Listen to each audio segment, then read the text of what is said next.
We all love a good bad movie, and you know, there's a lot of subcategories when it comes to bad movies. You got ones with highly notable actors playing the most absurd characters, the ones that try to be serious but end up being hilarious, and the ones that are also massive box office flops. But what if you combined all three of those films and put them in a blender? Well, you'd get a little movie called The Fanatic, of course, one of the most peculiar little horror, thriller, whatever movies to come out in recent memory. And to prove that are some of the notable figures that worked on this film. You got John Travolta, star of classic films like Grease and Pulp Fiction. You got Devon Sawa, great guy. I've met him before and he's nothing like his character in this movie. And to top it all off, this movie is directed by none other than Fred Durst of Limp Bizkit. Fred Durst?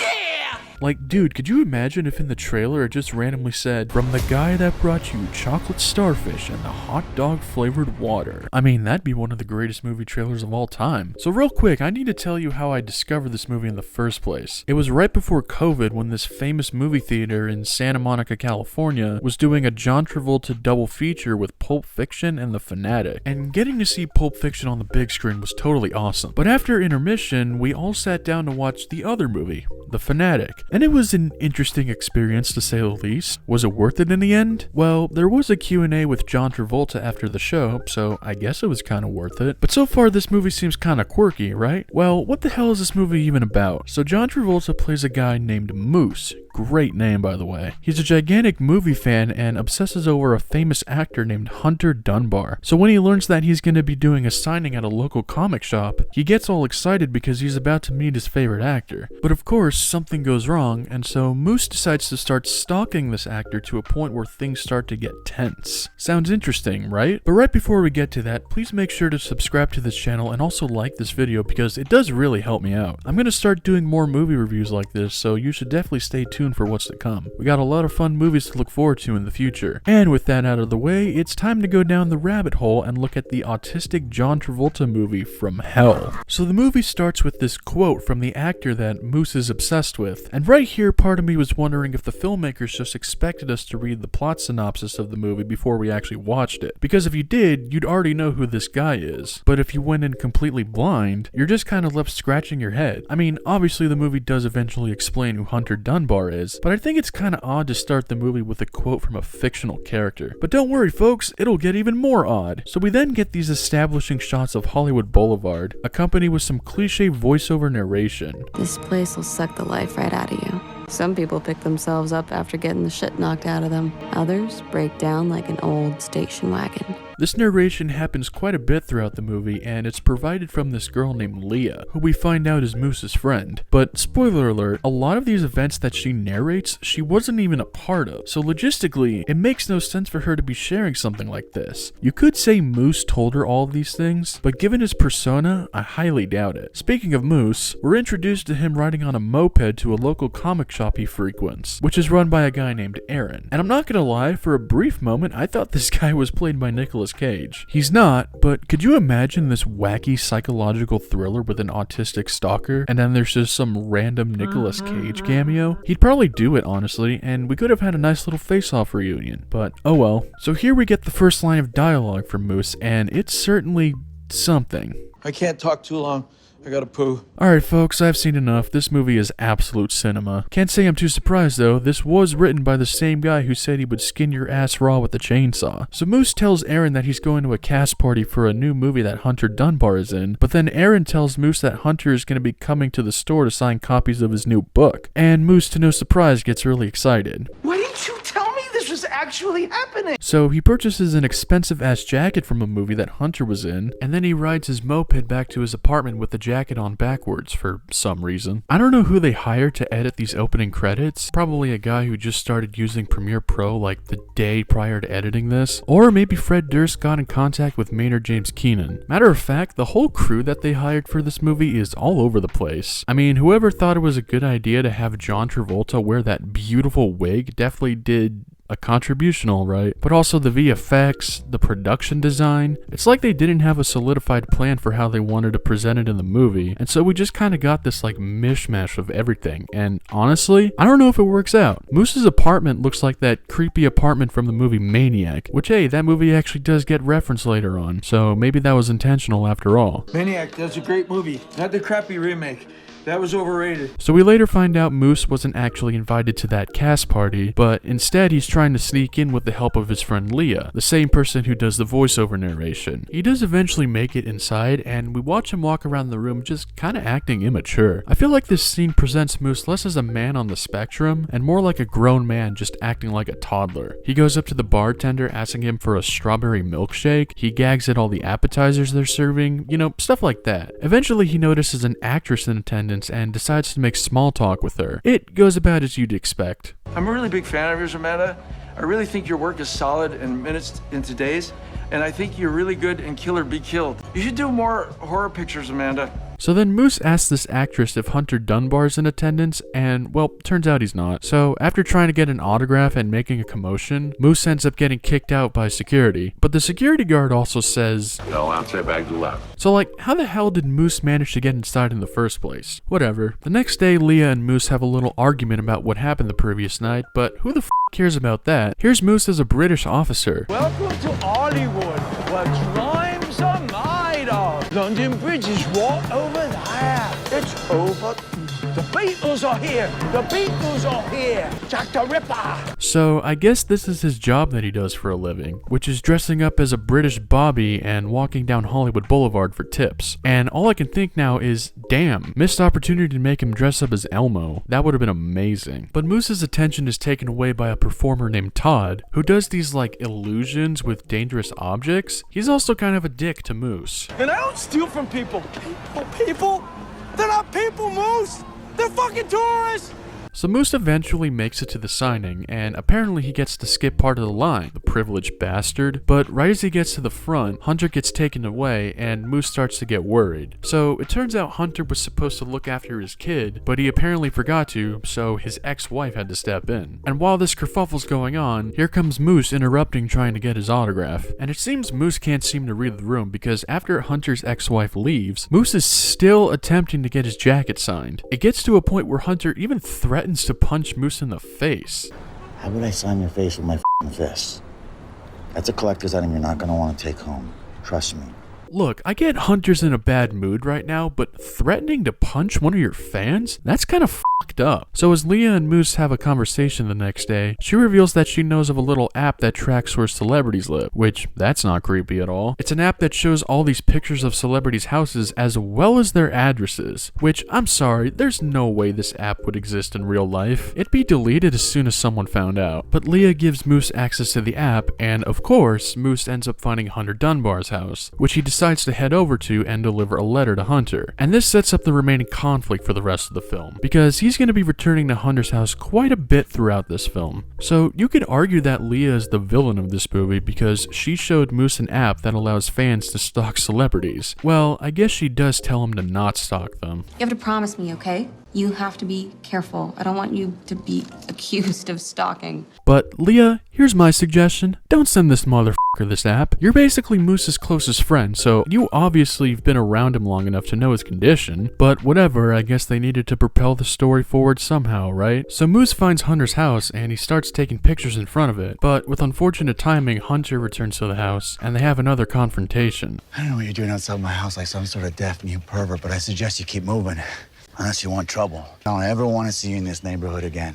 Eventually, Hunter decides to finally give Moose his autograph, but he signs the chest instead of the jacket, and of course, Moose gets upset. What a shocker. See, that's the problem with the main plot of this movie. It's very one note. All it is Moose invades Hunter's privacy, Hunter gets mad, Moose gets upset. They just repeat this storyline throughout the rest of the movie over and over again. It not only makes Moose a frustrating character, but it also goes to show the lack of creativity the filmmakers filmmakers had when writing this movie. It's a really predictable plot. Also, I think now would be a good time to address my biggest gripe with this movie, and that's its portrayal of autism. I think making the central character in your movie autistic doesn't automatically hurt your movie, and in fact can strengthen the plot or characters. Look at Rain Man, for example. But the way the film presents the disability makes it look like it's a bad thing, and that people who are autistic are weak, stupid, or even evil. Granted, that's probably not the message they were going for, but they seem to use autism as a motive for all of Moose's antics. It also seems like Moose being on the spectrum makes him a bigger target for bullying, which is definitely a consequence that happens in real life, but it makes the movie feel even more mean-spirited. Not only the behavior from Hunter, but also the guys that work on the streets while Moose dresses up as an officer. Apparently this movie was inspired by a true story in which Fred Durst was dealing with a stalker, but it's never been explicitly revealed if that fan was on the spectrum. Here's what I'll say. I think the movie could have been equally effective if Moose wasn't on the spectrum. And not only that, but it would have also made the movie a bit more enjoyable to watch. Instead, you're left continuously thinking Moose doesn't want to listen, which means you know he's going to put himself in more vulnerable situations. It not only makes you want to not side with the protagonist, but it feels like it's encouraging you to be against autistic behavior. As someone who's been around many people on the spectrum in real life, I can confirm that they're nothing like that. I just think the whole depiction of autism in this movie was just kind of unnecessary, but that's just my 2 cents. Speaking of the guys that bully Moose, they continue to taunt him some more, but then they get caught by a random security guard who just casually shows up in the bathroom. He tells Moose that he needs to learn to stick up for himself, so the next time Moose runs into Todd, he actually does stick up for himself, but it leads to an unintentionally funny moment in the movie.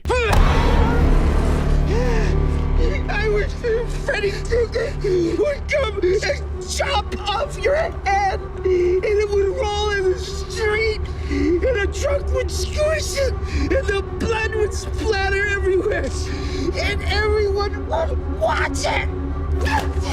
So he runs into that security guard again, and the guy's like, "I'm proud of you, man," but that doesn't seem to help Moose. By the way, I hope you're a fan of John Travolta's cry acting in this movie, because he does it a lot. In fact, I went through the whole movie and put together a John Travolta cry counter. Please enjoy.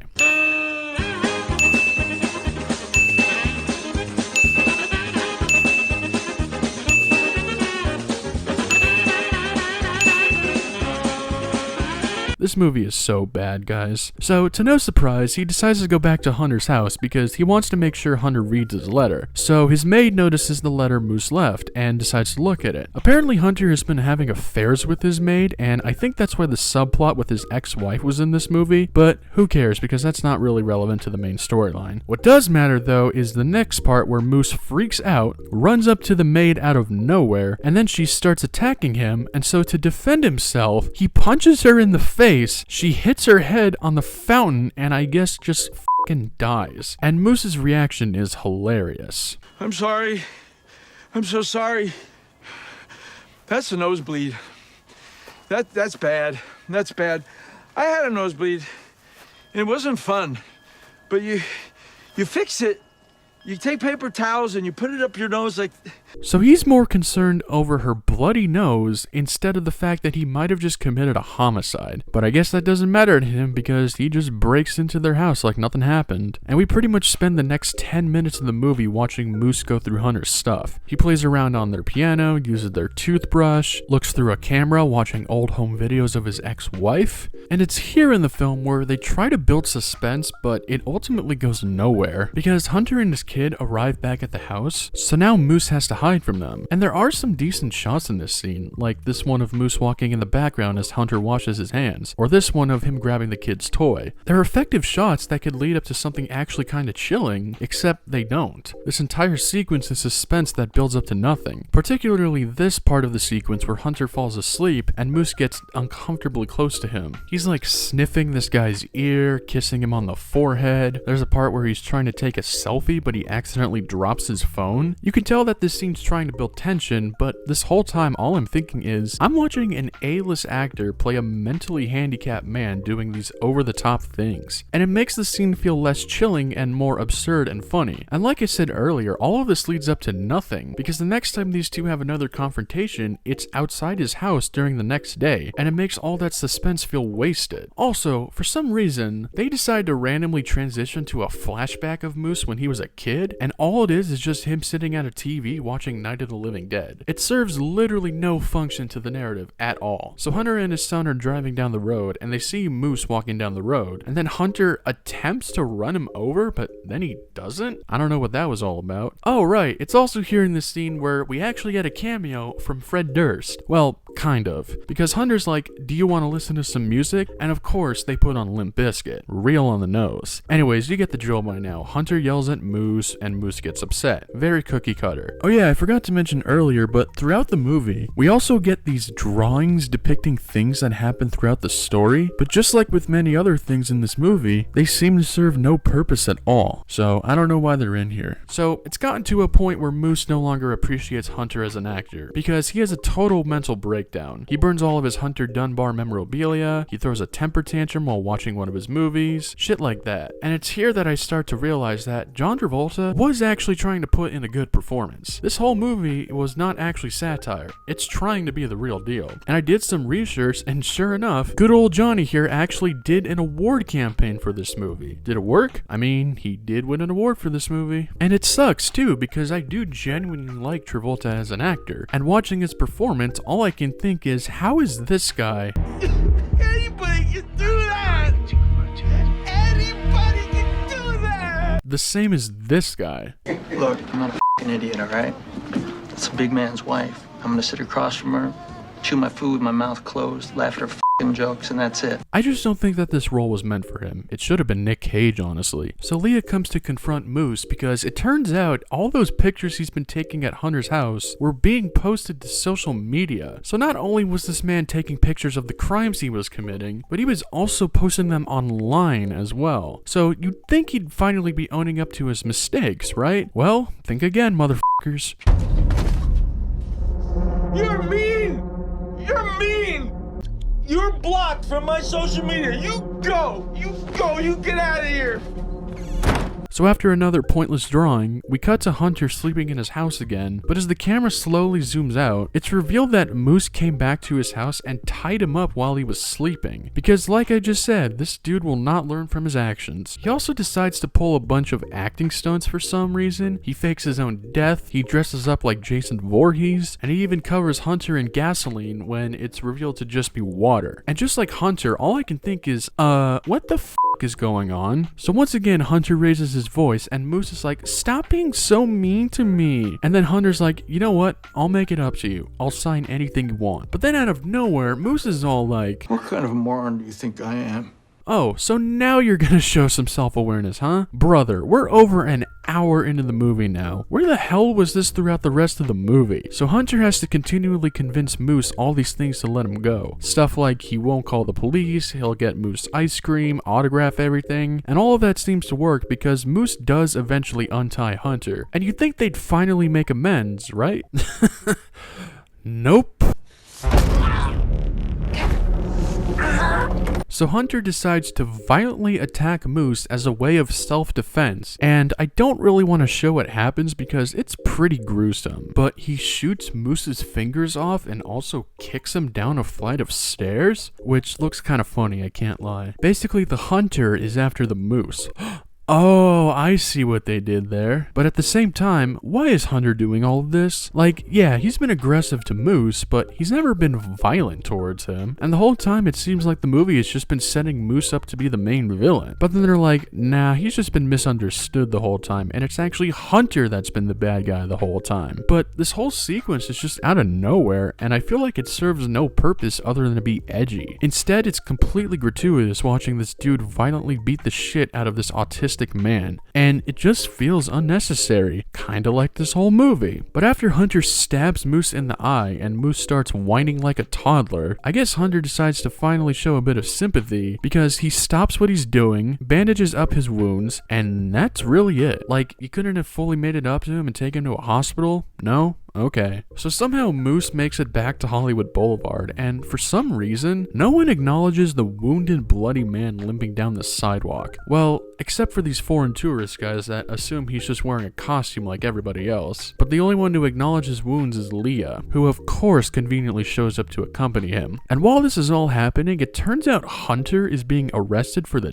death of his maid? I'm sorry, but why? He literally had nothing to do with this. The guy's a famous actor who lives in a rich house in Hollywood, so there's no way this guy would not have security cameras all over the place. And even if there weren't, they'd still have evidence from Moose's social media post. The dude was posting pictures of him trespassing for everyone to see, but of course that doesn't get acknowledged by anyone except Moose's one and only friend. So I guess the police just decided to not do their jobs because in the end, Moose got away scot-free and didn't face any legit conflict, whereas Hunter does, just for all the wrong reasons. Not to mention he doesn't tell the police about Moose invading his house and just lets the police arrest him. I don't know, it just feels like this whole movie was building up to nowhere. So after one more drawing, which I don't know what this image is implying, did Moose die from his wounds and go to heaven? But after that drawing, that's it. That is the whole movie. Alright, so while I do think the premise of this movie is genuinely pretty interesting, the actual execution was a complete disaster. The film sets up all these reoccurring conflicts that build up to nothing. Moose's obsession with Hunter, his relationship with the bullies on Hollywood Boulevard, the overall resolution of the movie, they're all just pointless. I do think the acting for the most part is good, really just with the exception of John Travolta. It just made me cringe, dude. Also, apparently this movie had a budget of around $18 million, but get this, it only made $3,153 at the box office. That's basically nothing. But yeah, this movie is a complete wacky mess, and I honestly think Fred Durst should just stick to Limp Bizkit. But if you guys have seen this movie, let me know what you thought of it in the comments below. And if you want to request any movies for me to watch in the future, be sure to do that as well. But that's all I got for you guys today. See ya, nerds.